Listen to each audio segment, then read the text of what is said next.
It's not how you start, but how you finish.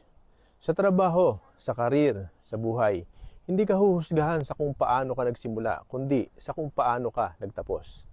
Pwede kang magsimula ng mabagal, madapa o magkamali. Okay lang yun.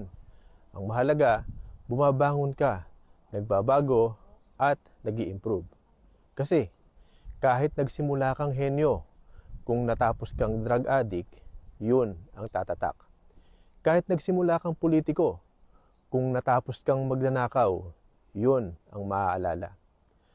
Ayon sa Harvard Business School, reputations are built over time, pero kayang masira sa isang maling ending. At sabi ng psychology research mula sa University of Illinois, mas tumatatak sa tao ang last impression kaysa sa unang ginawa mo. Tinatawag itong recency effect. Kaya tandaan, ang panalo, hindi yung walang pagkakamali, kundi yung marunong bumangon at tinatapos ang laban ng tama. Dahil sa huli, kung paano ka nagtapos, dun ka matatandaan.